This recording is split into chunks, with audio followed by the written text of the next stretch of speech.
Have you ever noticed how the year can start with so much fire and then quietly turn into the same old pattern just with a new calendar? It's January, and 2026 already feels like it's moving.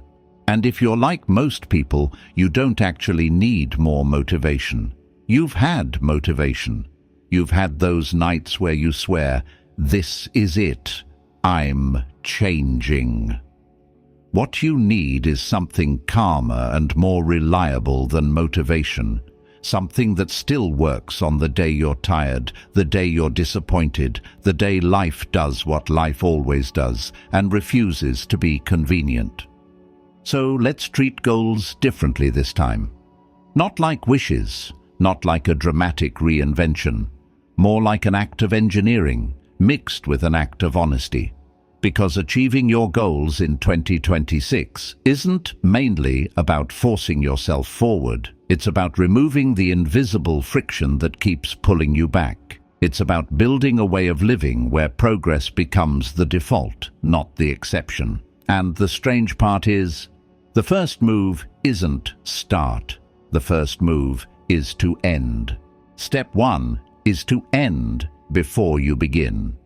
This sounds backward until you feel what it does to your mind. Most people start with a rush of possibilities. They write a list. They feel powerful for a moment, and then the list becomes a quiet source of shame, because the list doesn't care that you're human. The list doesn't care that you have energy cycles, doubts, responsibilities, moods, a body that gets tired, a brain that gets scared. A list is just a list. Ending before you begin is different. It means you decide what done actually looks like, clearly, specifically, and in a way your future self can recognize without debate. Because the enemy of goals is not laziness, it's vagueness.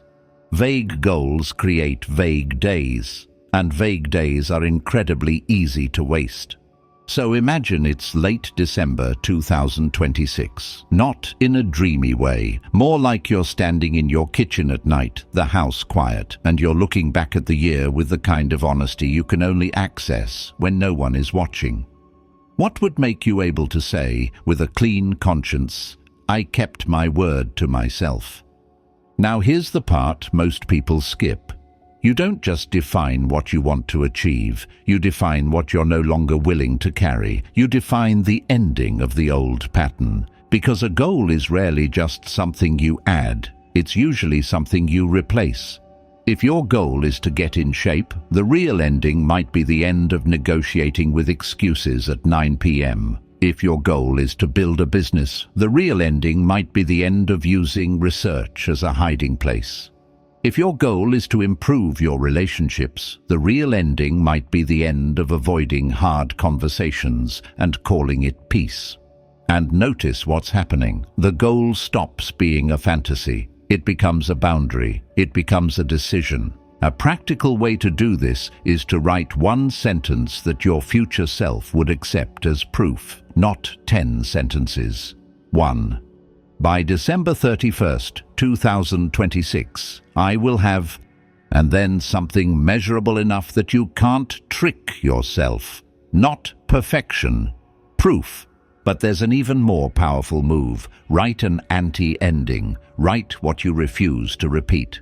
By December 31st, 2026, I will no longer be the person who, and fill in the blank with the pattern that keeps stealing your life. That single sentence can become a mirror you carry with you. And mirrors are uncomfortable, but they're honest. Now, when you do this, you'll feel resistance, not the dramatic kind, the quiet kind, the kind that says, "Don't commit too hard, life might embarrass you." That voice is not your enemy. It's your fear trying to protect you from disappointment. And you don't need to kill that fear, you just need to lead it. So make the ending realistic. Build it around constraints. Decide what you're willing to trade. Every real goal has a cost, and if you don't choose the cost consciously, life will choose it for you, and you usually won't like the price. Ask yourself one clean question: what has to stop for this to be true? Because if nothing has to stop, the goal is probably a wish. If you want a simple, grounded action you can do immediately, do this. Pick one goal you care about and give it an ending that includes a stop. Not just, I will do X, but I will stop Y. I will stop missing workouts because I stayed up scrolling. I will stop saying yes to things that make me resentful. I will stop starting the day in chaos. Make it personal, make it true, and then make an if-then promise that your tired self can follow. If it's a hard day, then I will still do the smallest version of the plan. If I miss once, then I return the next day without punishment. If I feel the urge to quit, then I reread my one-sentence ending and take one step anyway. Somewhere inside that structure, something changes. You stop chasing a version of yourself you admire, and you start protecting the version of yourself you're trying to build. Because when you end before you begin, you're not relying on mood, you're relying on clarity. And clarity has a quiet kind of power. It's the difference between wanting a new life and finally closing the door on the old one. Step 2. Choose a word, not a goal. Have you ever hit a goal and still felt strangely empty afterward? It's a weird moment. You finally get the thing you promised yourself you'd get. You lose the weight, you make the money, you finish the project, you hit the milestone. And for a few hours, maybe a few days, you feel that lift. That, I did it. And then the mind does what the mind always does. It adapts. The feeling fades. A new desire shows up. Or worse, you realize you built a life that can produce achievements, but not peace. That's why goals alone can be a trap. Not because goals are bad. Goals are useful. Goals give direction. But goals can also make you live in a constant state of not yet enough, not yet ready, not yet proud. And when your identity becomes the person who is trying, you can quietly spend years trying without becoming. So there's a different anchor that works better for a whole year. Something simpler, something you can carry into every day, even when the day goes off the rails. Choose a word, not a slogan to post, not a cute theme for your planner, a word that becomes a compass, a word that tells you who you are practicing being, especially when no one is watching. Because here's the truth. Most people don't say out loud, you don't rise to the level of your goals. You fall to the level of your self-image, and a single word, chosen well, has a quiet way of reshaping that self-image without the pressure and drama of, I must transform. Think of it like this. A goal is a destination, a word is a way of walking, and walking is what you do every day. So how do you choose the right word? You don't choose the word that sounds impressive. You choose the word that corrects your specific imbalance. If you tend to start intensely and disappear, your word might be steady, not exciting, but life-changing. Because steady makes you ask in a small moment of temptation, what would steady do right now? It nudges you toward the boring, powerful choice. Show up again. If you tend to overthink, your word might be simple.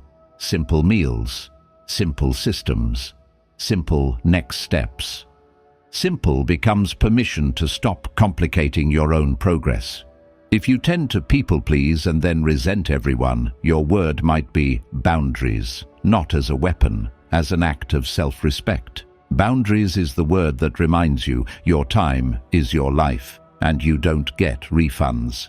If you tend to chase approval, your word might be integrity. Integrity is a private word. It doesn't need applause. It asks, would I still do this if nobody knew?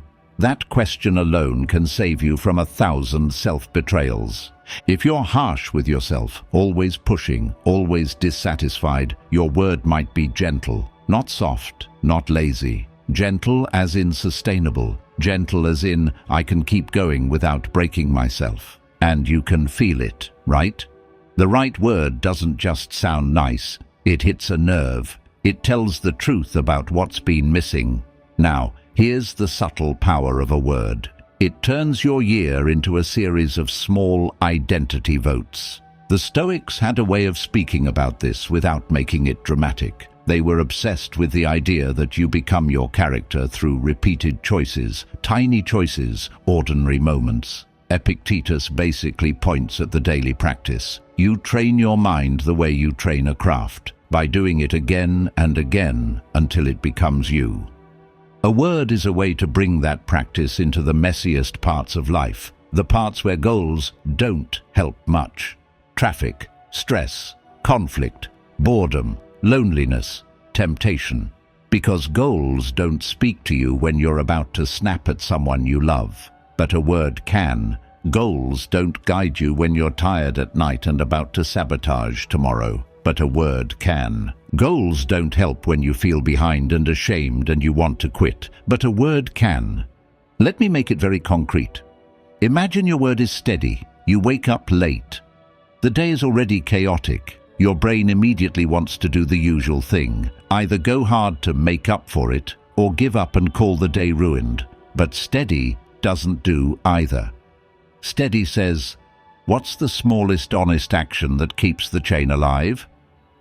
Maybe it's a 10-minute walk. Maybe it's one page. Maybe it's one email you've been avoiding. It's not impressive. It's faithful.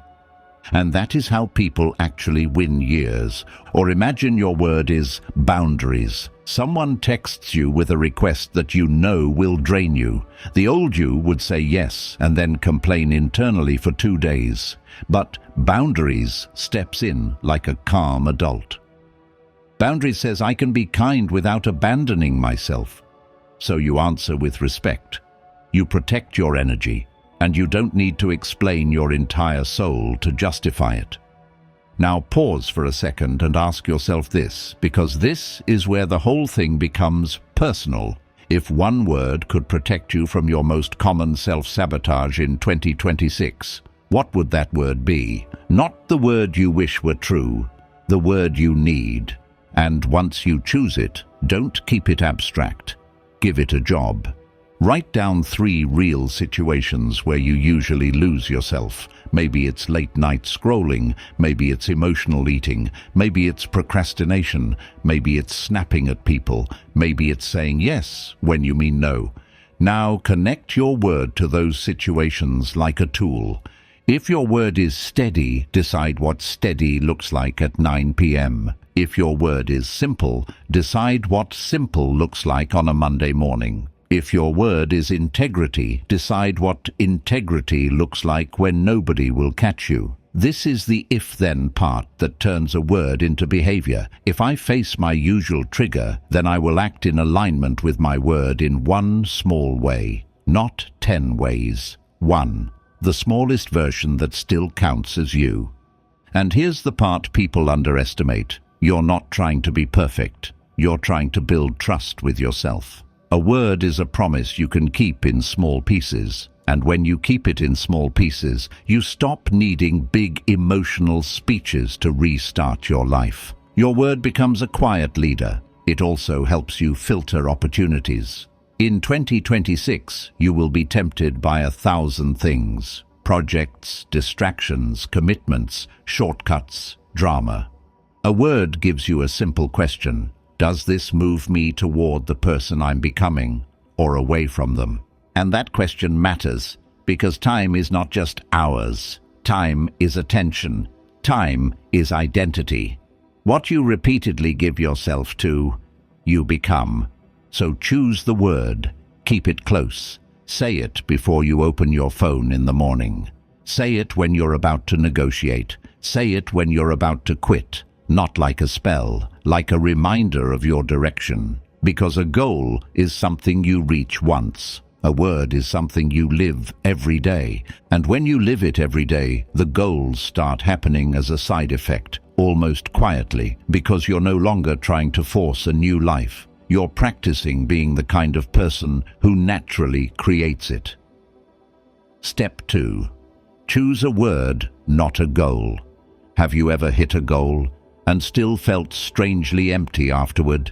It's a weird moment. You finally get the thing you promised yourself you'd get. you lose the weight, you make the money, you finish the project, you hit the milestone, and for a few hours, maybe a few days, you feel that lift, that "I did it." And then the mind does what the mind always does. It adapts. The feeling fades. A new desire shows up. Or worse, you realize you built a life that can produce achievements but not peace. That's why goals alone can be a trap. Not because goals are bad. Goals are useful. Goals give direction. But goals can also make you live in a constant state of not yet. Not yet enough, not yet ready, not yet proud. And when your identity becomes the person who is trying, you can quietly spend years trying without becoming. So there's a different anchor that works better for a whole year. Something simpler. Something you can carry into every day, even when the day goes off the rails.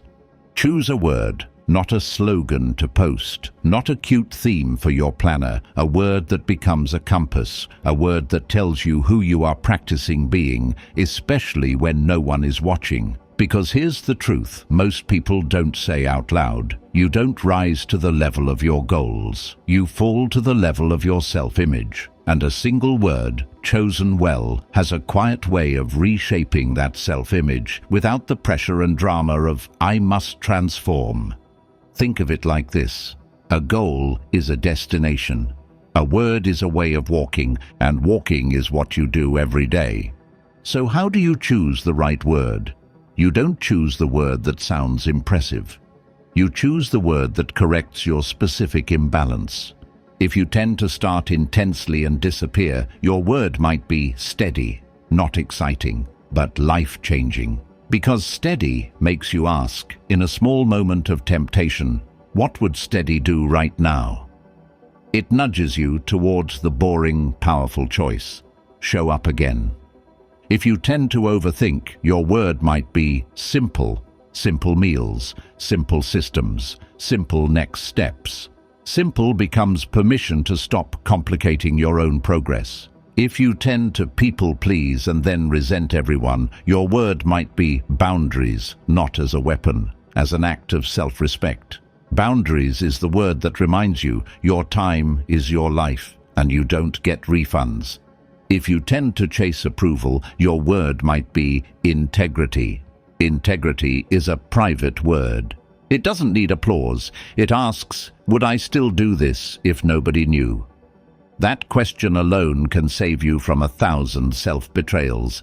If you're harsh with yourself, always pushing, always dissatisfied, your word might be gentle, not soft, not lazy. Gentle as in sustainable. Gentle as in I can keep going without breaking myself. And you can feel it, right? The right word doesn't just sound nice. It hits a nerve. It tells the truth about what's been missing. Now, here's the subtle power of a word. It turns your year into a series of small identity votes. The Stoics had a way of speaking about this without making it dramatic. They were obsessed with the idea that you become your character through repeated choices, tiny choices, ordinary moments. Epictetus basically points at the daily practice. You train your mind the way you train a craft, by doing it again and again until it becomes you.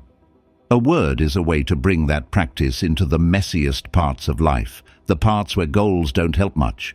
Traffic, stress, conflict, boredom, loneliness, temptation, because goals don't speak to you when you're about to snap at someone you love, but a word can. Goals don't guide you when you're tired at night and about to sabotage tomorrow, but a word can. Goals don't help when you feel behind and ashamed and you want to quit, but a word can.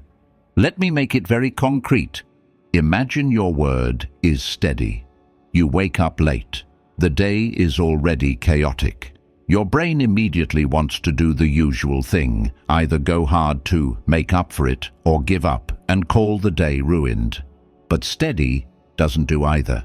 Steady says, what's the smallest honest action that keeps the chain alive? Maybe it's a 10-minute walk.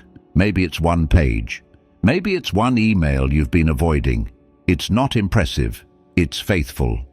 And that is how people actually win years. Or imagine your word is boundaries. Someone texts you with a request that you know will drain you. The old you would say yes and then complain internally for 2 days, but boundaries steps in like a calm adult. Boundaries says, I can be kind without abandoning myself.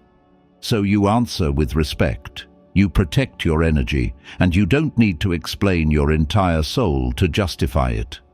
Now pause for a second and ask yourself this, because this is where the whole thing becomes personal. If one word could protect you from your most common self-sabotage in 2026, what would that word be? Not the word you wish were true, the word you need. And once you choose it, don't keep it abstract. Give it a job. Write down 3 real situations where you usually lose yourself. Maybe it's late night scrolling, maybe it's emotional eating, maybe it's procrastination, maybe it's snapping at people, maybe it's saying yes when you mean no. Now, connect your word to those situations like a tool. If your word is steady, decide what steady looks like at 9 p.m. If your word is simple, decide what simple looks like on a Monday morning.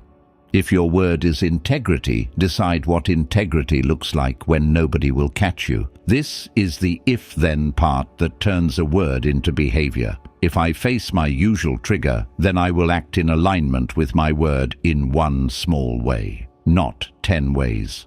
1. The smallest version that still counts as you. And here's the part people underestimate. You're not trying to be perfect. You're trying to build trust with yourself. A word is a promise you can keep in small pieces. And when you keep it in small pieces, you stop needing big emotional speeches to restart your life. Your word becomes a quiet leader. It also helps you filter opportunities. In 2026, you will be tempted by 1,000 things. Projects, distractions, commitments, shortcuts, drama. A word gives you a simple question. Does this move me toward the person I'm becoming or away from them? And that question matters because time is not just hours. Time is attention. Time is identity. What you repeatedly give yourself to, you become. So choose the word. Keep it close. Say it before you open your phone in the morning. Say it when you're about to negotiate. Say it when you're about to quit. Not like a spell, like a reminder of your direction. Because a goal is something you reach once. A word is something you live every day. And when you live it every day, the goals start happening as a side effect, almost quietly, because you're no longer trying to force a new life. You're practicing being the kind of person who naturally creates it. And once that clicks, the next question becomes obvious. If your word is your compass, what system will carry you when your feelings refuse to cooperate? Step 3. Create a system, not a wish list. Have you ever written a list of goals that looked amazing on paper, and then somehow your actual days stayed the same? That's one of the quietest forms of disappointment. Not dramatic, not loud. Just that slow realization that the list is real, but your life isn't cooperating. And if you're honest, it's not because you don't care. It's because caring isn't a method. Caring is a feeling, and feelings are weather. A system is different. A system is what still works when the weather changes. Most people treat goals like a wish list. They stack achievements like items in an online cart. Get fit, learn a skill, save money, build a business, read more, meditate, fix my sleep, fix my life. And the brain looks at that list and feels a quick hit of hope. But the next morning, nothing about the environment, the schedule, the default behaviors, or the friction points has changed. So the old day shows up again, and the old day usually wins. A system is not a list of outcomes. It's a set of default actions that happen whether you feel inspired or not. It's the bridge between your intentions and your calendar. And in 2026, if you want a different year, you don't need more ambitious goals. You need a more honest system. The simplest way to understand a system is this. It's what you do on an average day. Not your best day, not your New Year's day. Your average Tuesday, when you're a little tired, a little busy, and your phone is trying to seduce you into forgetting your priorities. If your plan only works on your best day, it's not a plan. It's a fantasy. So let's build something that actually survives you. Start by choosing one goal you care about and turning it into a daily or weekly minimum. This is the part people resist because their ego wants intensity. Their ego wants the dramatic version. 2-hour workouts, perfect diet, deep work for 5 hours, read a book a week, transform everything now. But intensity is fragile. It depends on mood and energy, and mood and energy are not stable. Consistency is stable if you design for it. So instead of asking, what would the perfect version of this look like? Ask a more powerful question. What is the smallest version of this that I can do, even on a bad day? If your goal is fitness, the system might begin with 20 minutes of walking every day, no exceptions. Or 3 strength sessions a week that are short enough to be non-negotiable. Not because that's the final form, but because it's the form that gets done. If your goal is writing or building a project, the system might be 45 minutes a day, phone in another room, same time, same place. Not when I feel like it. A system doesn't wait for permission from your emotions. If your goal is saving money, the system might be automated transfers on payday and a simple rule about one spending category you'll protect. Not a complicated budget you abandon after 2 weeks. And notice what's happening. The system is not trying to impress anyone. It's trying to be real. There's also something psychologically important here. Your brain doesn't trust big promises anymore. Not because you're broken, but because you've watched yourself make them and then disappear. And the brain learns from experience. So when you build a system based on small, repeatable actions, you're not just building progress, you're rebuilding self-trust. You're proving to your own mind, I do what I say I'll do. That's character. That's power. The Stoics were obsessed with this idea, not in a motivational way, but in a practical way. They didn't talk about manifesting outcomes. They talked about practicing virtue. Practicing means repetition. It means you show up again, you refine, you adjust. You keep your mind from turning discipline into a temporary personality. You become consistent because you've designed your life to make consistency the easiest option. Now, here's where systems usually fail. People build systems that are too complicated. They create an entire life operating manual, 10 habits, 5 trackers, 3 routines, a morning routine that requires waking up like a monk and living like you have no job. It looks beautiful online. It collapses in real life. A good system is almost boring. It's simple enough to do without thinking. The best systems have fewer moving parts. So let's make it concrete with a framework that works across almost any goal. A trigger, an action, and a reward. The trigger is the cue you attach the habit to. The action is the behavior you want. The reward is a small sense of completion that tells your brain, this matters. If your goal is to read more, the trigger might be making coffee. The action is reading 2 pages while the coffee brews. The reward is closing the book and feeling that quiet win before the day steals your attention. If your goal is to work out, the trigger might be finishing work. The action is changing into workout clothes immediately before you sit down. The reward might be a shower and a simple done moment in your mind. The key is not perfection. The key is automation. You want the habit to feel like brushing your teeth. It happens because it's who you are and how your day is built. Let me ask you something in the middle of all this, because it matters. When you fail your goals, what do you usually blame? Your discipline or your design? Because if you keep blaming discipline, you'll keep trying to fix yourself with shame. But if you start looking at design, you'll notice something liberating. You don't need to become a different person overnight. You need to set up a different default. A system is a default, and a real system also includes what you do when you fall off. This is where most people lose the year. They miss a day, and their mind turns it into a verdict. See, this is why you never change. Then they spiral into the all-or-nothing cycle. If I can't do it perfectly, I won't do it at all. That's not laziness. That's emotional protection. It's the mind trying to avoid the pain of trying again. So, your system needs a recovery rule, not as an optional idea, as a law. Here's a simple one. Never miss twice. Not because you're a machine, but because missing twice creates a new identity. The person who stopped. Missing once is life. Missing twice is a pattern. So you decide in advance. If I miss one day, then the next day I do the smallest version of the habit, even if it's almost laughably small. Especially then.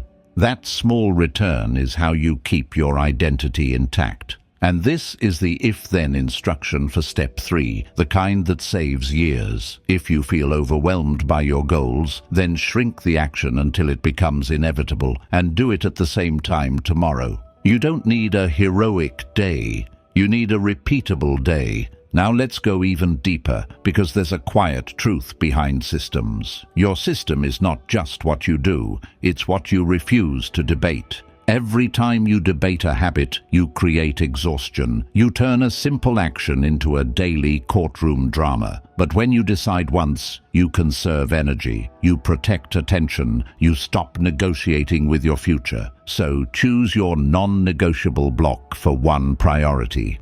Put it somewhere in the day that has a realistic chance of happening. If mornings are chaos, don't build a system that requires perfection at 6 a.m. If nights are unstable, don't build a system that depends on willpower at 10 p.m. Put the habit where you're strongest.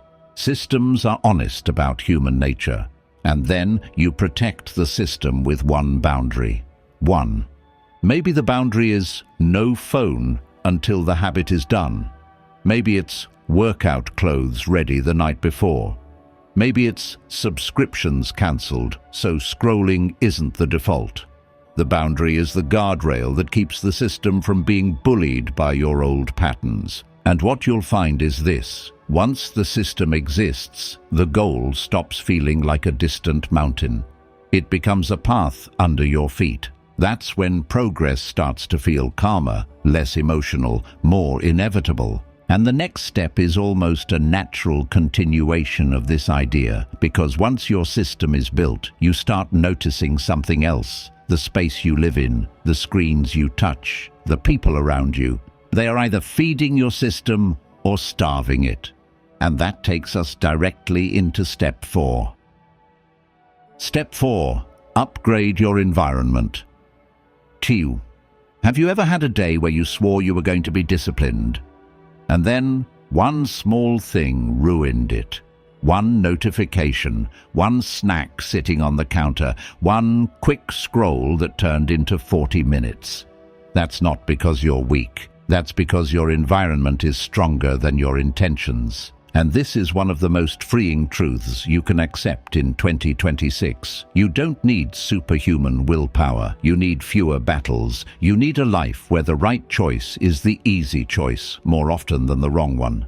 The environment is the invisible hand that steers you when your mind is tired.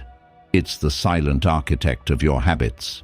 Most people try to change themselves without changing the room they live in, without changing the phone they hold, the couch they sink into, the people they constantly absorb. They keep the same triggers and then act surprised when the same cravings show up. But behavior is often just the simplest response to what's nearby. So when you upgrade your environment, you're not doing something superficial. You're doing something deeply practical. You're making your future self more likely to win. Think about it like gravity. Your environment is gravity. It pulls you towards certain behaviors without asking for permission. And if you don't design that gravity, you'll be living inside someone else's design. Apps, algorithms, convenience culture, old routines, and whatever chaos your day throws at you. So let's make it actionable, but also real. Start with a simple principle. Reduce friction for what you want, increase friction for what you don't want. If you want to read more, put the book where your phone used to be. If you want to stop scrolling at night, charge the phone outside your bedroom. If you want to eat better, make the default food obvious and easy, and make the junk slightly harder to access. People underestimate how powerful slightly harder is. Humans are lazy in both directions. If you make the bad habit only a little inconvenient, you've already shifted the odds. If you want to work out, don't rely on motivation. Lay out the clothes. Put the shoes where you can't ignore them. Make the first step automatic. The environment isn't about forcing you to do the whole thing. It's about making the start effortless. If you want to do deep work, real work that moves your life forward, then your environment has to stop shouting at you. Your laptop must not be a casino. Your phone must not be the steering wheel of your attention. It's not just distraction, it's identity. Because what you repeatedly give your attention to, you start to worship in a quiet way. Now, this isn't about becoming a monk, it's about becoming a designer. Let's break your environment into 3 layers: your physical space, your digital space, and your social space. Most people only think about the physical one, like cleaning a desk. But in 2026, the digital environment might be the most powerful force in your life. It follows you everywhere. It whispers to you while you're alone. It can turn a focused mind into a restless one in seconds. So start with physical. Look around the space where you spend most of your time, not with judgment, with curiosity. Ask, what behaviors does this space encourage? A cluttered desk encourages avoidance. A messy kitchen encourages impulsive eating. A bedroom full of light and screens encourages shallow sleep. A living room that faces the TV like an altar encourages passive living. None of this makes you a bad person. It just means your space has been training you. So choose one micro upgrade that changes behavior, not aesthetics. Maybe it's clearing one surface so your brain can breathe. Maybe it's putting a water bottle where you can see it. Maybe it's setting up a single work corner that is only for work, so your mind begins to associate that space with focus. The goal is not beauty. The goal is cues. Now, digital. This is where most lives collapse quietly. Your phone is not just a device, it's an environment. One designed by teams of brilliant people whose job is to capture your attention and keep it. If your goals matter, you cannot treat your phone like a neutral object. It's not neutral. It's persuasive. It's always on. So you upgrade your digital environment by changing defaults.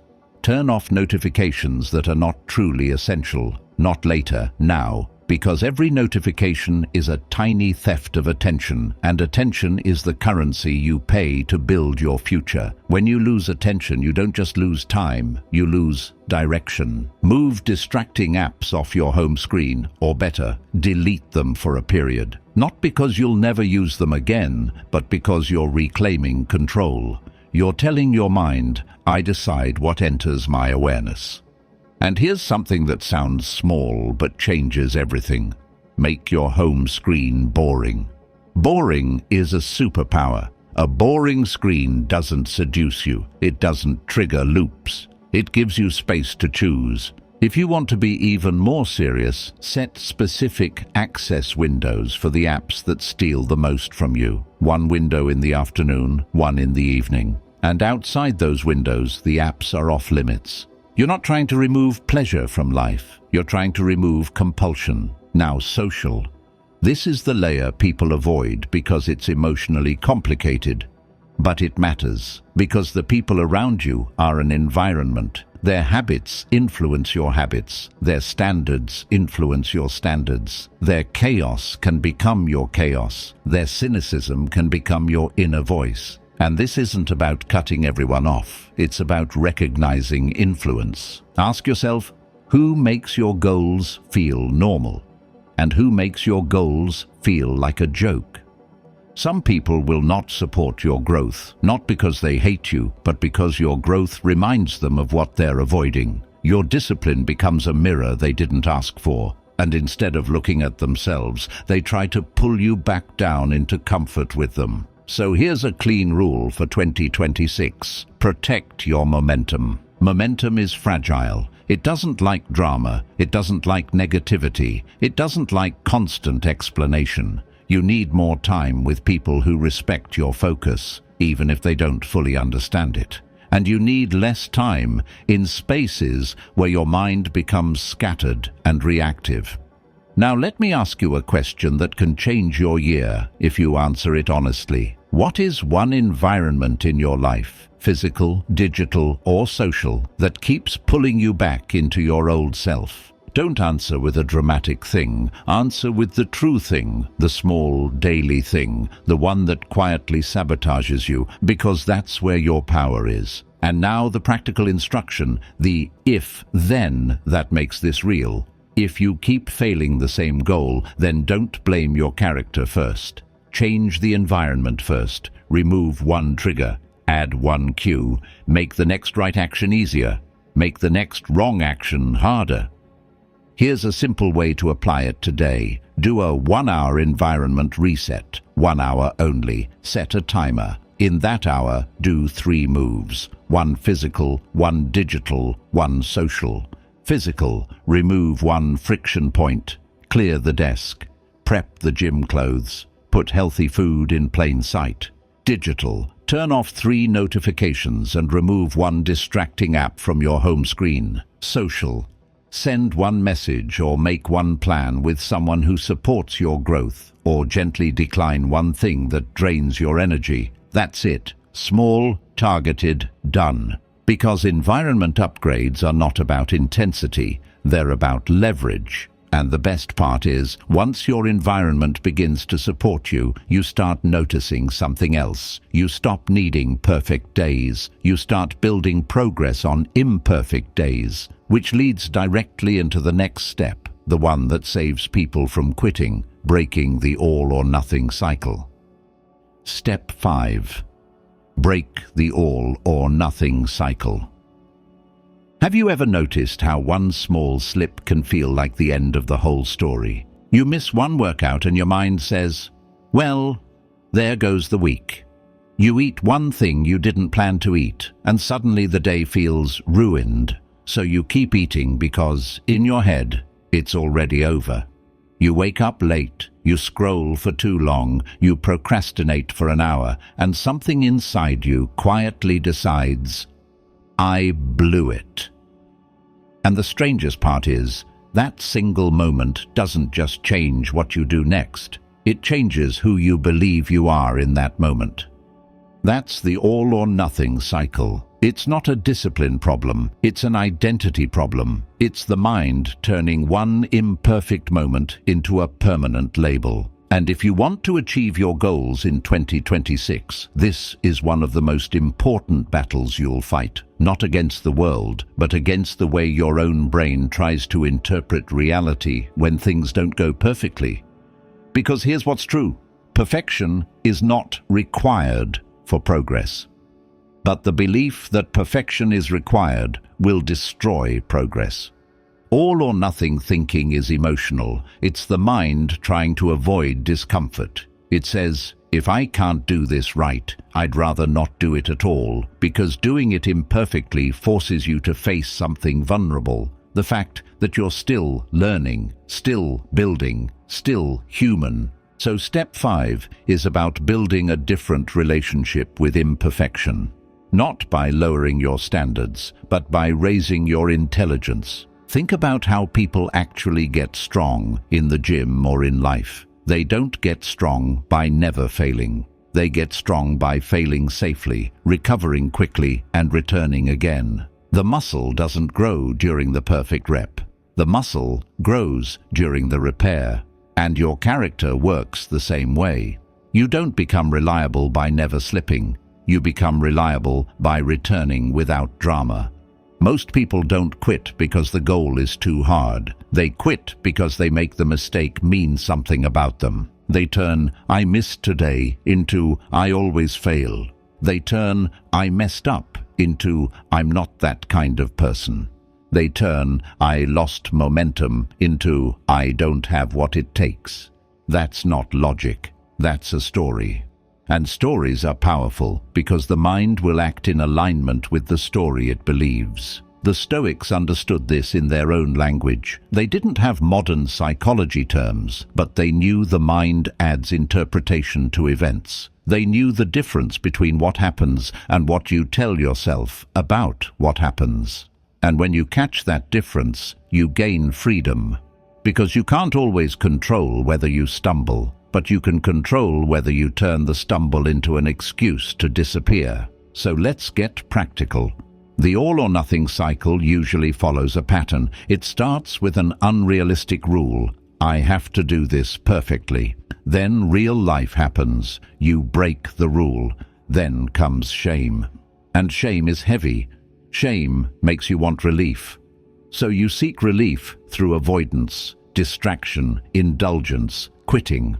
And then, after you've quit for a while, you feel worse, which makes the next restart even harder.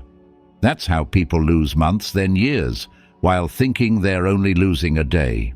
Breaking the cycle starts with one mindset shift that sounds simple but changes everything. Aim for consistency, not purity. Purity says, no mistakes. Consistency says, I return. Purity is fragile. Consistency is resilient. Purity makes you hide from your own humanity. Consistency makes you use your humanity as data. And in 2026, you want to become a person who uses data. So when you slip, instead of asking, why am I like this? Ask a calmer question. What happened right before this?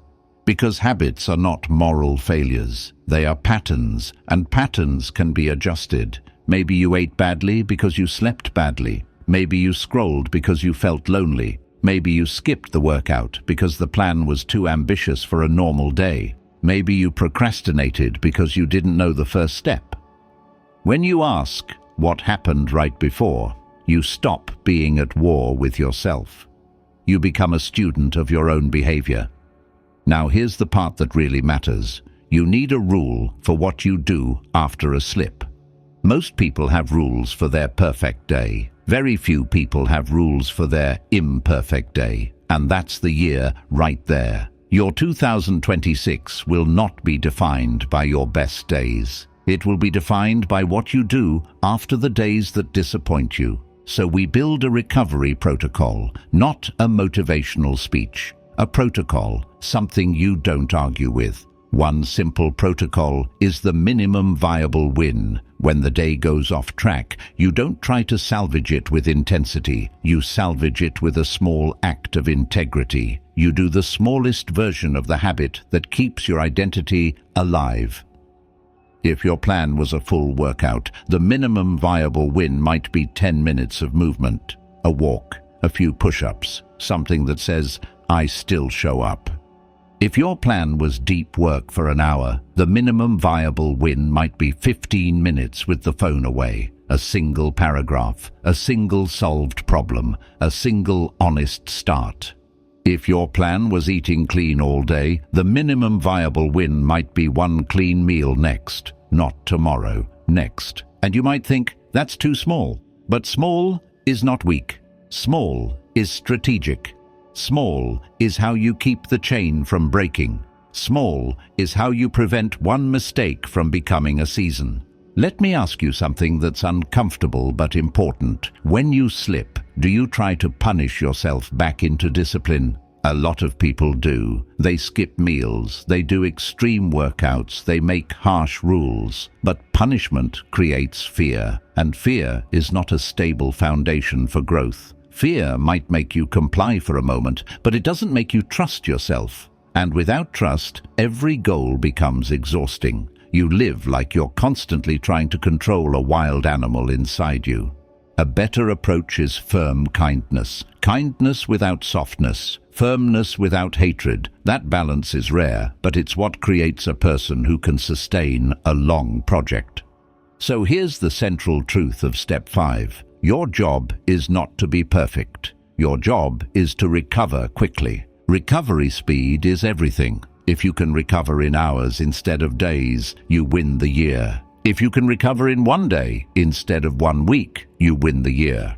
If you can recover without shame, you stop bleeding time. This is why the never miss twice idea is so powerful, but we can make it even more human. Because sometimes life is legitimately messy, so instead of treating it like a rigid command, treat it like a compass. If you miss, your next mission is return. Not to punish, not to overcorrect, not to make up for it with pain, just to return. And now, the if-then instruction that breaks the cycle in real life. If you slip once, then immediately shrink the next action to a size you cannot refuse and do it within the next 24 hours. That's it. That's the move. Not start over Monday. Not restart next month. Within 24 hours, do the smallest action that proves you're still in the game. Because the all-or-nothing cycle survives on delay. It survives on the idea that you need a perfect restart moment. But you don't. You need continuity. You need a thread, even a thin thread, especially a thin thread. There's also a subtle psychological trick here. Treat slips as expected, not as surprising. This doesn't mean you plan to fail. It means you plan to be human. When you expect imperfection, you stop panicking when it arrives. You stop turning it into an identity crisis. You say, this is part of the process. And then you execute your protocol. In a strange way, you become calmer, more adult, less dramatic. And that calmness is not just emotional, it's practical, because drama burns energy, shame burns energy, overcorrecting burns energy. But a simple recovery protocol preserves energy, and energy is what you need to build anything worthwhile. So in 2026, don't measure yourself by the number of times you fall off. Measure yourself by how quickly you return. That's what consistent people are really doing. They're not magically more motivated than you. They're not morally superior. They just don't let one bad moment rewrite the whole story. They keep the story intact. They keep the identity intact. They keep the chain alive. And once you break the all-or-nothing cycle, something interesting happens. You stop treating resistance like a monster. You start seeing it as a signal, a message, a conversation your nervous system is trying to have with you. And that takes us naturally to step 6, because if you can recover without shame, you can finally learn to use your emotions as fuel instead of letting them sabotage you. Step 6. Use emotional visualization. Have you ever tried to stay motivated by repeating logical reasons and still felt your body refuse to move? That moment is more common than people admit. You know what to do. You know why it matters. You've watched the videos, made the plans, even felt inspired for a while. And then the morning arrives or the evening arrives and your mind is saying, go. But your emotions are saying, not now. And what usually wins is not logic. What wins is the emotion you can feel in your chest. That's why emotional visualization matters, not the fake, flashy kind where you picture a mansion and pretend you can feel it already. I'm talking about something quieter and more honest, something that works even if your dream is small, even if you're tired, even if you're not naturally positive. Emotional visualization is about training your nervous system to associate action with meaning, not just effort. Because the truth is, your brain is not only a planning machine, it's a meaning machine. It asks one question all day long: is this worth it? And when the answer feels uncertain, resistance shows up. Not as a logical argument, as a heaviness, as a delay, as a sudden craving for comfort. As that voice that says, just do it tomorrow. So step 6 is about learning to speak to yourself in the language your brain actually listens to: emotion, imagery, consequence, and identity. Here's the simplest way to understand it. Most people only visualize outcomes. They visualize the finish line, but the finish line is far away, and the brain is designed to prioritize what's immediate. The brain will happily trade a future reward for a present relief. That's not weakness. That's biology. So you need to visualize two things, not one. You visualize the future you want, yes, but you also visualize the future you get if you don't change. You visualize the cost. You visualize the drift. You visualize what staying the same actually looks like once it compounds. Because the human mind is strange. It can ignore danger when it's vague, but it responds when it's vivid. Let's make it real. Close your eyes for a moment, just as an experiment, and imagine it's November 2026. Not a fantasy scene, a normal day. You wake up, you reach for your phone, and you feel that familiar weight. Not despair, just disappointment that's become normal. You look back at the year and realize it moved the way years move when you don't lead them, quickly, quietly, without giving you what you hoped it would. You still have the same unfinished goals sitting in the back of your mind like unpaid debt. And you tell yourself the same sentence you've told yourself before: I don't know where my time went. That's one possible future. And the reason to look at it isn't to scare yourself, it's to wake yourself up. Because avoidance thrives in fog. Clarity kills it.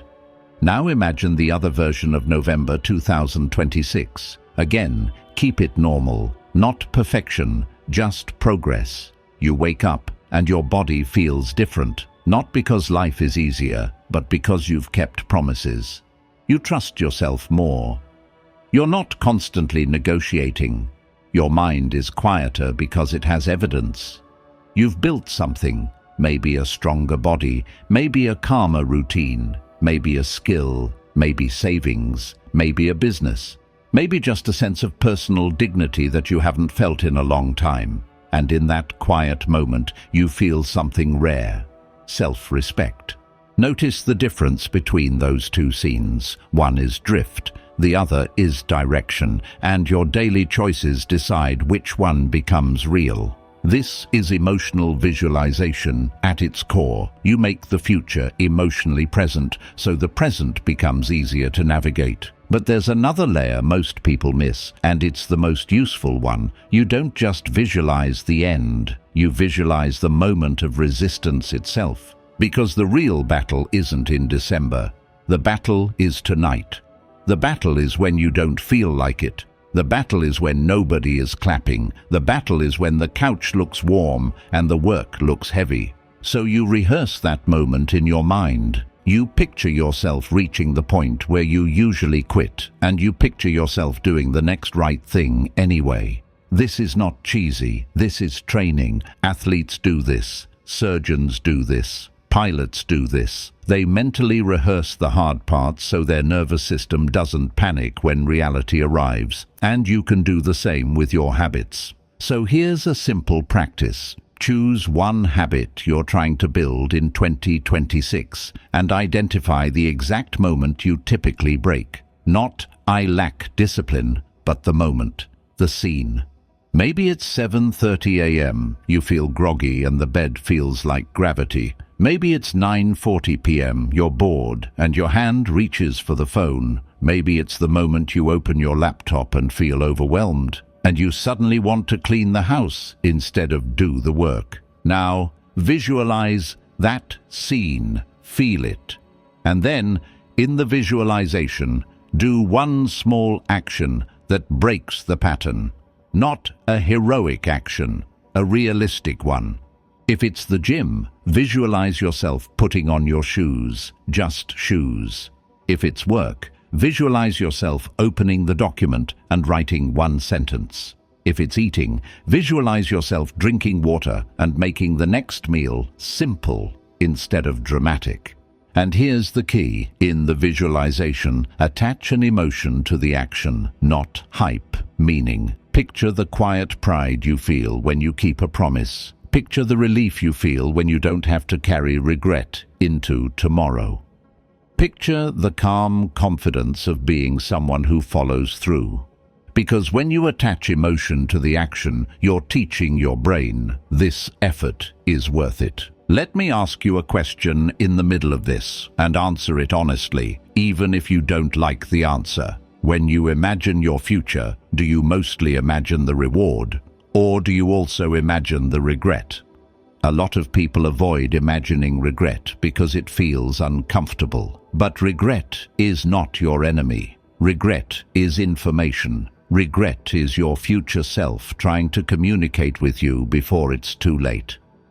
When you visualize regret clearly, you don't become anxious, you become precise. You stop wasting time on things that don't matter. Now, there's a gentle warning here. Emotional visualization is powerful, but it has to stay grounded. If you visualize only the perfect outcome, you can end up feeling discouraged when reality looks messy. So visualize the messy version too. Visualize yourself being imperfect and still continuing. Visualize yourself having a bad day and still doing the minimum. That's the version that builds resilience. And this connects beautifully to what we talked about in step 5. The goal isn't to be flawless. The goal is to be the kind of person who returns. So visualize returning. Now, make it practical with one simple daily ritual that takes less than 2 minutes. In the morning, before the phone steals your mind, you run a quick mental film. You see one moment of temptation you're likely to face today. You see yourself meeting it with your chosen word from step 2. Steady, simple, integrity, boundaries, whatever your word is. And then you see yourself doing the smallest action that proves that word is real. Then you move. That's it. 2 minutes. And it changes the day because you've already met the hard moment once in your mind. So when it happens in real life, it feels familiar, less dramatic, less powerful. Here's the if-then instruction for step 6, the one that makes this usable. If you feel resistance rising, if you feel that heaviness, that urge to delay, then pause for 10 seconds and visualize 2 scenes, the cost of quitting today and the quiet pride of doing the smallest version of the plan. Then immediately do the first physical step, not the whole plan, the first step. Because emotion follows motion. When you move, the mind stops arguing. When you stay still, the argument grows. And over time, something shifts. Your goals stop being an abstract dream you talk about. They become a lived relationship with your future self. A relationship built on small moments of honesty. Small moments of courage. Small moments where you didn't need to feel ready. You just needed to be true. That's the kind of progress that changes a year. Not loud, not perfect, but real. Step 7. Work with resistance, not against it. Have you ever sat there fully aware of what you should do and felt an invisible wall inside you? Not a dramatic wall, just that heavy, I don't want to. That quiet delay, that fog that makes the simplest task feel strangely hard. And the worst part is how personal it feels, like it's a flaw in your character, like there's something wrong with you. But resistance isn't proof that you're weak. Resistance is often proof that what you're about to do matters. That's the first thing to understand in 2026. If you want to achieve real goals, resistance isn't an enemy you defeat once. Resistance is a signal you learn to interpret, a conversation your nervous system is trying to have with you. Most people go to war with resistance. They insult themselves. They try to force discipline. They try to hype themselves up, shame themselves, scare themselves, punish themselves, and maybe it works for a day or two. But long term, that approach creates exhaustion. It turns growth into trauma. It makes your goal feel like a constant fight with your own mind. Working with resistance is different. It means you stop treating resistance like a villain and you start treating it like weather data. You ask, what is this really about? And then you build a response that doesn't depend on emotional perfection. Because here's what resistance usually is: fear in disguise. Fear of failing, fear of succeeding, fear of being judged, fear of being seen, fear of losing comfort, fear of discovering you can't control everything. And the mind is clever. It doesn't always say, I'm afraid. It says, I'm tired, or I'll do it later, or I'm not in the mood, or I need more information, or it's not the right time.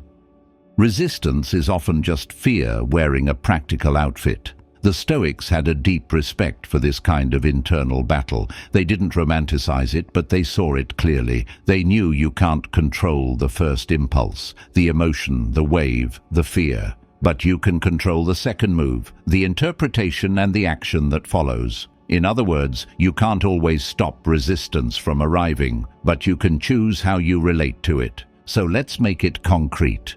There are a few types of resistance, and each one needs a different response. Most people fail because they use one strategy for all resistance, like trying to solve every problem with the same tool. Sometimes resistance is physical. You're underslept, your blood sugar is unstable, your body is depleted, and your brain is trying to conserve energy. In that case, the solution isn't more willpower. It's recovery, sleep, food, hydration, a smaller workload. If you're trying to build a goal on a depleted body, you're fighting biology. That's not heroism, that's poor strategy. Sometimes resistance is emotional. You're carrying stress, disappointment, loneliness, or anger, and the task in front of you feels like pressure on top of pressure. In that case, the solution isn't to pretend you're fine. It's to reduce the emotional load first. 5 deep breaths, a short walk, a quick journal line, a conversation with someone you trust. Anything that signals safety to your nervous system. When the body feels unsafe, it seeks comfort. When it feels safer, it can work. Sometimes resistance is cognitive. The task is vague. You don't know the next step. The project feels too big, too undefined. In that case, the solution is clarity. You don't need motivation. You need a next action so small it's almost embarrassing. Open the document. Write the title. Outline 3 bullet points. Even if you don't write bullet points in the final output, the mind needs a first step it can hold.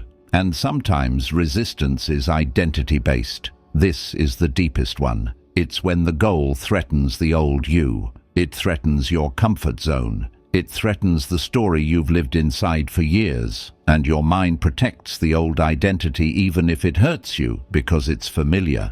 If you've been the lazy one, what happens when you become disciplined? You lose the excuse. You lose the story. If you've been the struggling one, what happens when you succeed? You lose the identity that made people empathize with you. If you've been the always busy one, what happens when you create focus and space? You lose the chaos that made you feel important. That's why success can create resistance too, because success changes your social position in your own mind. It changes who you are allowed to be. So working with resistance means you first diagnose it. Not with overthinking, just with honesty. Ask yourself, what kind of resistance is this? Physical, emotional, cognitive, or identity? This question alone can save you hours, because once you know the type, you can respond intelligently. Now, here's the next crucial truth. You don't need to eliminate resistance to act. This is where most people get stuck. They wait for the feeling to go away. They wait to feel ready, but the feeling doesn't go away because the feeling is the gatekeeper. If you wait for it, you keep feeding it. Instead, you make a deal with it. You say, okay, I feel resistance. That's fine. We're still doing the first step. Not the whole thing, the first step. This is how you work with the nervous system instead of trying to dominate it. You're not trying to force yourself to do an hour of work. You're trying to start Because starting changes the chemistry. Starting creates momentum. And momentum is what makes the second step easier.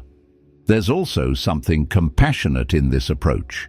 You stop acting like your resistance is a personal failure. You treat it like a part of you that's scared and protective, and you lead it.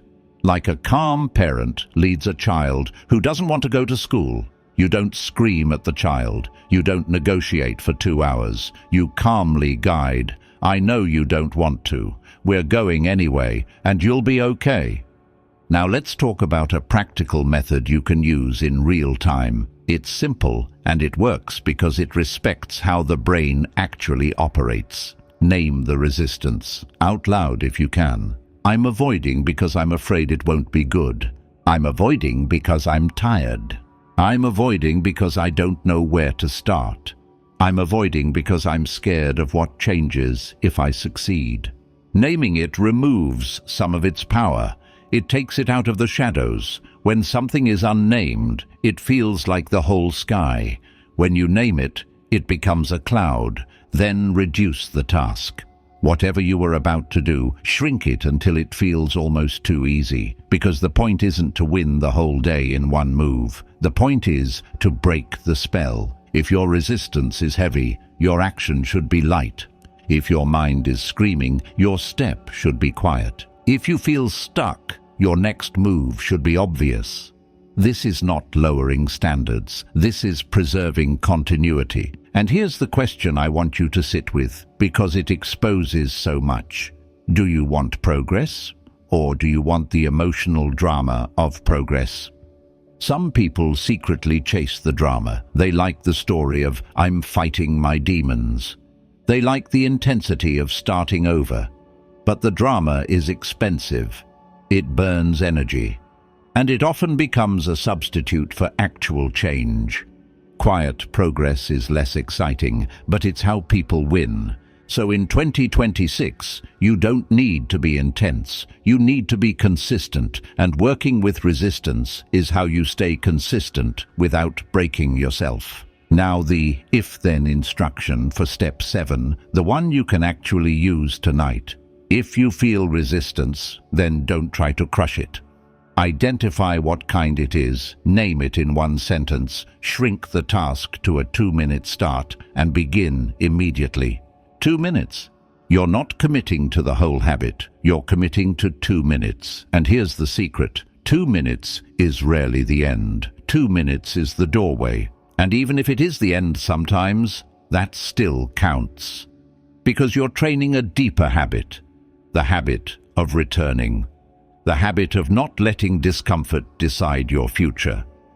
Over time, you start to feel a new kind of confidence, not the loud confidence of hype. The quiet confidence of someone who knows, even when I don't feel like it, I can still move. And once you can do that, the next step becomes possible, because now you're not relying only on private willpower.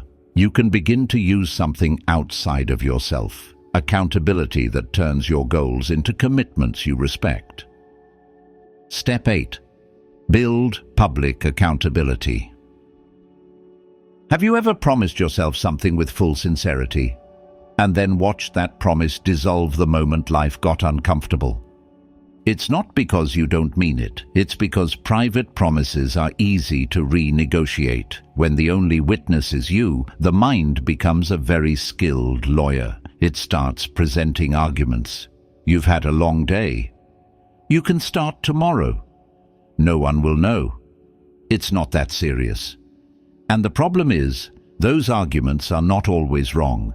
They're just convenient. They're designed to protect comfort.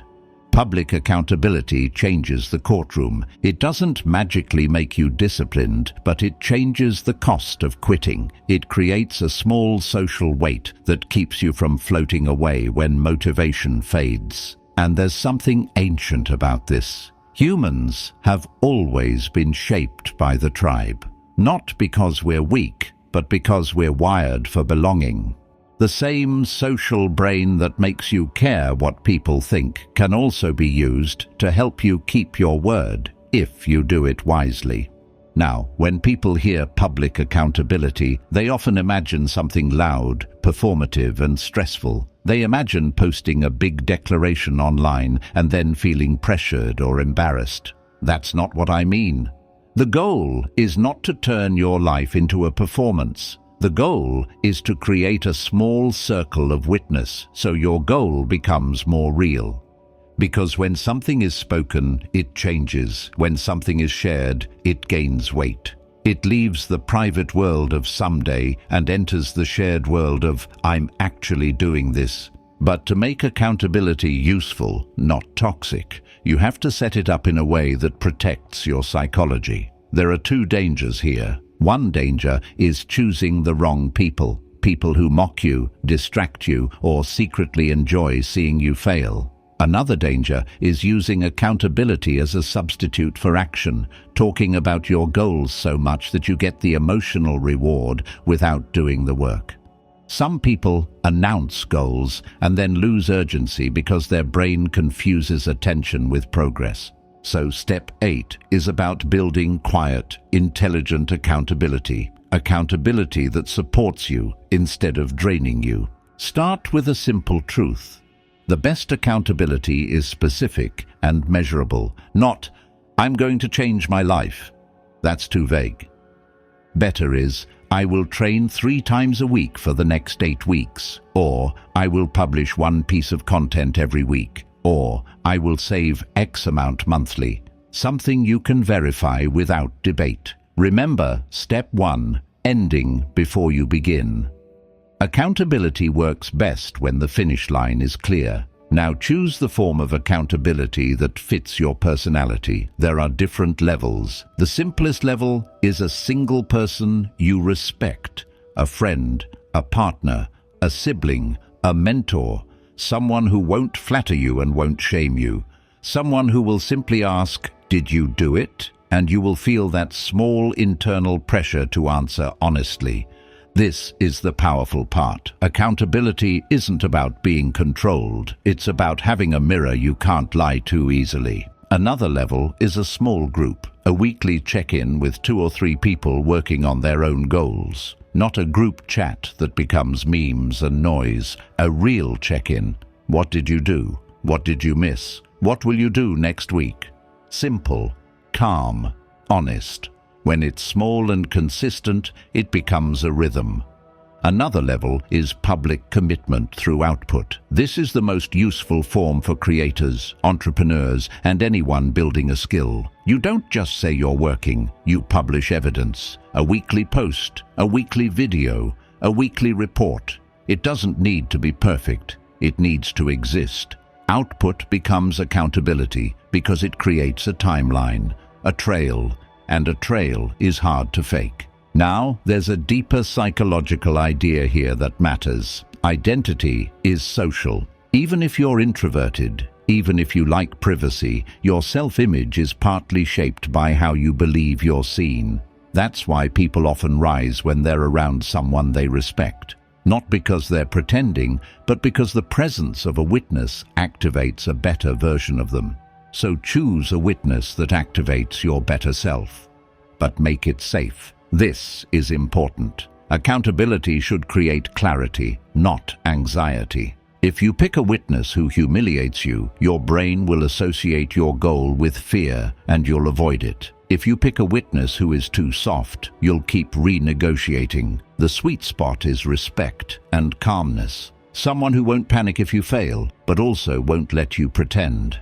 Now here's something people rarely talk about. Public accountability is also about removing the option to disappear. Because disappearing is the favorite escape route of the all-or-nothing cycle. You miss, you feel shame, you vanish. No one asks. The goal quietly dies. Accountability blocks that. It forces a return. Even if you failed, you still show up and report. And that act, showing up even after failing, is what builds real strength. The Stoics would recognize this as practice, not performance. Practice. It's a form of training your character to be honest, consistent, and resilient. The goal isn't to look good. The goal is to become reliable. Now I want to ask you something that might sting a little, but it can change everything. Do you keep your goals private because you value peace, or because you're protecting yourself from being seen trying? There's a difference. Sometimes privacy is wise, but sometimes privacy is fear. Fear of judgment, fear of failure, fear of someone saying, "I knew you couldn't do it." And that fear keeps you safe, but it also keeps you small. So, step 8 isn't saying you must tell the whole world. It's saying you must stop letting invisibility be the reason you don't commit. So how do you build accountability in a clean way, starting today? Choose one goal, choose one witness, choose one check-in schedule, and choose one metric. That's it. For example, I'm training Monday, Wednesday, Friday. I'll text you a photo from the gym or a simple done message after each session. If I miss, I'll tell you the truth, and I'll return the next day with the minimum. Or, every Sunday night, I'll send you what I created this week and what I'm creating next week. Or, every payday, I'll send you a screenshot of the transfer into savings. Simple, verifiable, repeatable. And here's the key: build accountability around behavior, not mood. Don't report how inspired you felt, report what you did, because the whole point is to train action. Now the if-then instruction for step 8, the one that turns this into a lever. If you notice yourself repeatedly starting over in private, then stop relying on private promises and create a witness. Pick one person and send a message today that includes your specific commitment and your check-in rhythm. Not tomorrow, today, because the moment you speak it, it becomes heavier, it becomes more real. And one more thing, because this is where people misunderstand accountability. Accountability isn't a cage, it's a bridge from intention to reality, a bridge from "I hope" to "I did." And once you build that bridge, something else changes too. You stop relying only on pressure to move forward. You begin to access a different fuel, one that doesn't burn you out, one that doesn't require you to hate yourself into action. You start learning how to use gratitude in a strong way, not fluffy, not fake, as fuel. And that takes us into step 9. Step 9. Use gratitude as fuel, not fluff. Have you ever heard someone say, "Just be grateful," at the exact moment you were struggling, and it felt almost insulting? Because when you're trying to change your life, gratitude can sound like a distraction, like someone is telling you to smile while your house is on fire. And I get that. The way gratitude is often talked about is shallow, like a polite decoration. Like a filter you put over life so you don't have to face the hard parts. But gratitude, practiced correctly, isn't fluff. It's strength. Real gratitude doesn't deny pain. It doesn't pretend your goals don't matter. It doesn't ask you to settle. It gives you fuel. It gives you perspective. It gives you the kind of emotional stability that makes discipline easier because you're not running your entire life on dissatisfaction. Here's the uncomfortable truth. A lot of ambition is secretly anger.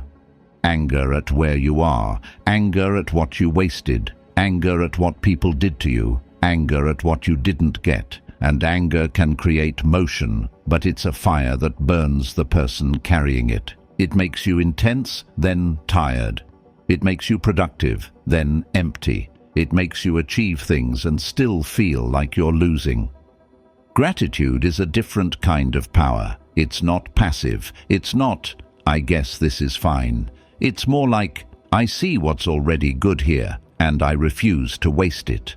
That's fuel. Because when you feel gratitude, you protect what you have. You invest in it. You show up for it. And if you're trying to achieve goals in 2026, what you need is not endless dissatisfaction. You need the ability to keep showing up without poisoning yourself. So let's define gratitude in a way that actually helps. Gratitude is not a mood, it's a stance. It's the stance that says, "My life is not perfect, but it's not worthless either. And because it isn't worthless, I'm going to treat it with respect."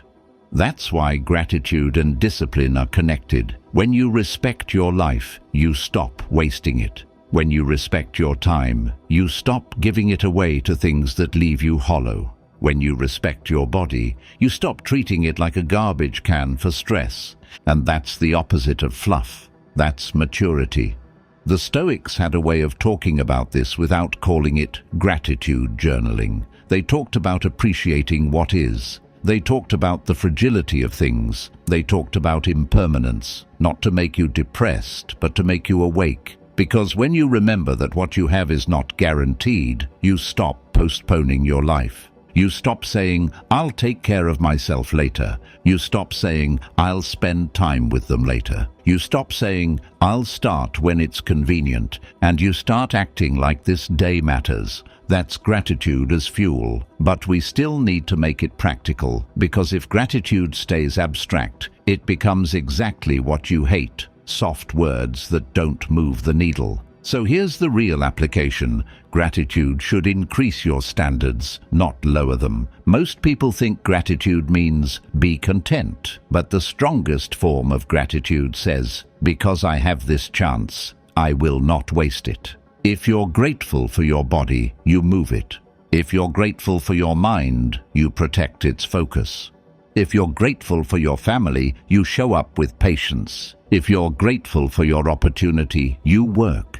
Gratitude becomes the reason you do the hard thing, not the excuse to stop doing it. And now, let's talk about the moment when you actually need this, when you're tired and you're tempted to quit. This is where gratitude becomes a lever.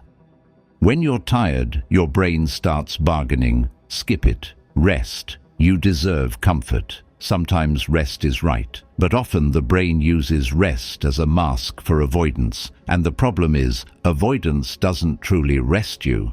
It just numbs you, and then leaves you with regret. Gratitude interrupts that bargain. It reminds you, I'm lucky I get to do this. Not lucky in a cheesy way, lucky in a real way. There are people who would give anything for the chance you have, the chance to build, to heal, to train, to create, to learn, to start again. Even if your life is hard, you still have something, the ability to choose one action, one step, and that's power. Let me ask you a question right here, because this is where you find out whether gratitude will work for you. Do you treat your goals like a burden or like a privilege? If your goal is to get healthy, that means you have a body that can still respond. If your goal is to build a career, that means you have a mind that can still learn. If your goal is to fix your relationships, that means you still have time to repair. If your goal is to create something meaningful, that means you still have a voice. Now, I'm not minimizing suffering. I'm not saying others have it worse. That's not helpful. I'm saying you have something real in your hands right now, and gratitude is the emotion that makes you hold it with care. There's also a second side of gratitude that's even more powerful for goals. Gratitude makes you resilient. When you're only fueled by dissatisfaction, every setback feels like proof you're doomed. But when you're fueled partly by gratitude, setbacks feel like part of the process. You don't collapse as easily because your emotional foundation is more stable. You're not standing on a single fragile feeling. Gratitude says, even if today is messy, my life still contains something worth protecting. That thought keeps you from burning everything down when you're frustrated. Now, let's make it concrete with a ritual that isn't cringe and doesn't take long. At the start of your work session or your workout, or whatever action you keep avoiding, pause for 5 seconds and name one thing this action protects. Not, I'm grateful for everything. One thing. This protects my future health. This protects my self-respect. This protects my family. This protects my peace. And then you begin. You're not trying to create a perfect emotional state. You're giving your brain a reason that feels human. You're creating meaning, and meaning is the cleanest form of motivation. And there's another practical move: gratitude for progress, not just results. A lot of people feel nothing until they arrive. That's why they burn out. They ignore the small wins, then wonder why the journey feels endless. Gratitude trains you to notice, I'm showing up, I'm improving, I'm becoming someone I can trust. That noticing is not ego, it's reinforcement. It tells your brain, this is working, and what gets rewarded gets repeated. Now, here's the if-then instruction for step 9, the one you can use when you're about to fall into old habits. If you feel yourself slipping into what's the point, then name one specific thing you're grateful for that your discipline protects and do the smallest action that honors it. One sentence, one action, done. Because gratitude becomes fuel when it produces motion. And when you practice gratitude like that, it stops being a decorative idea and becomes a form of self-respect. It becomes a quiet vow. I will not waste my life because I can see it. And that sets up the final step perfectly, because once gratitude stabilizes you, the last question becomes unavoidable. Who are you becoming through all of this? Not what are you chasing? Who are you becoming? That's step 10. Step 10. Become the kind of person your dream requires. Have you ever had a dream you wanted badly, but deep down you weren't sure you trusted yourself to carry it? That's a hard thing to admit, because we like to think the only thing standing between us and our goals is more effort. But effort isn't always the missing piece. Sometimes the missing piece is identity. Sometimes the dream requires a version of you that you haven't fully built yet. Someone steadier, calmer, more honest, more resilient, more mature. And your nervous system knows it. Your mind knows it. That's why certain goals feel heavy. Not because you can't do them, but because you sense they would change you. So step 10 is not about working harder. It's about becoming different. Not in a dramatic personality reboot way. In a quiet, daily way. The kind of becoming that happens when you keep a promise in small pieces until it becomes your nature.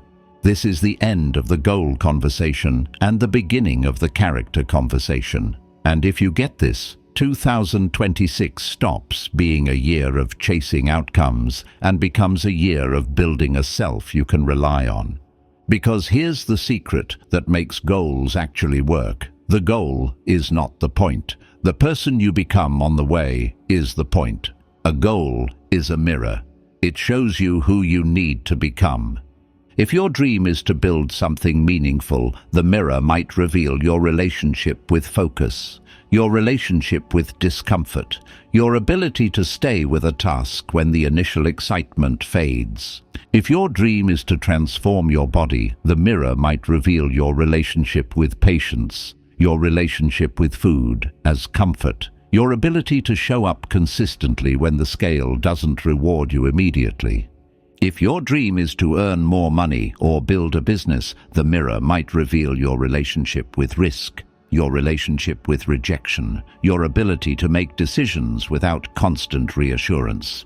If your dream is to have a peaceful life, the mirror might reveal your relationship with boundaries, with people-pleasing, with the need to win every argument. And in every case, the dream is asking you for a trait, not a mood.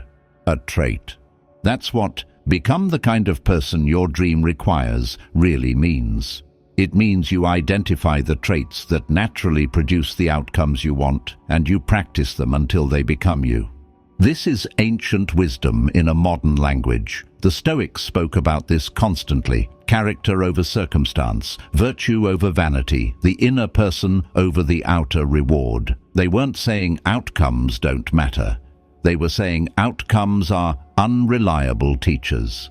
Character is the only thing you truly possess. Everything else can be taken, changed, delayed, or disrupted. So if you want a stable path in 2026, you build a stable person. Now, what does that look like in real life? It looks like narrowing your identity shift to 1 or 2 traits you practice relentlessly. Most people fail because they try to become 10 different people at once. They try to be disciplined, confident, productive, social, calm, fit, wealthy, spiritual, organized, all at the same time. And the result is that they become overwhelmed and revert to the old self. But if you choose one trait, you can build it. One trait might be consistency. That trait alone changes everything. Consistency means you don't need perfect plans. You need repetition. It means you stop being a person who starts and become a person who continues. Another trait might be courage, not loud courage, quiet courage, the courage to do the thing while feeling uncertain, the courage to send the email, make the call, publish the work, walk into the gym, tell the truth, say no. Most dreams are guarded by fear. Courage is the key. Another trait might be patience. Patience is not passive waiting. Patience is staying committed when results are delayed. Patience is the ability to live inside the process without panicking. Another trait might be integrity. Integrity is the trait that makes you do the right thing when nobody will reward you for it. It's the trait that turns your private life into a foundation instead of a secret. Another trait might be emotional regulation, the ability to feel anger, disappointment, boredom, and still act wisely. This is not about suppressing emotion. It's about not being controlled by it. Now, here's the most important part. Traits are not built by inspiration. Traits are built by small, repeated votes. Every day you cast votes for the kind of person you are. Every time you keep a small promise, you vote for reliability. Every time you do the hard thing you avoided, you vote for courage. Every time you return after a slip, you vote for resilience. Every time you choose long-term over short-term, you vote for maturity. And one day you wake up and realize the voting worked. The trait feels natural. You don't have to hype yourself up as much because you've built a history with yourself. That history is what most people are missing. So how do you actually do this in 2026 without turning it into a complicated self-improvement project? You pick one identity sentence that is grounded in behavior, not fantasy. Not, "I am successful." That's too vague and ego-driven. Something like, "I am the kind of person who keeps promises small and real." Or, "I am the kind of person who shows up even when I don't feel like it." Or, "I am the kind of person who tells the truth and returns."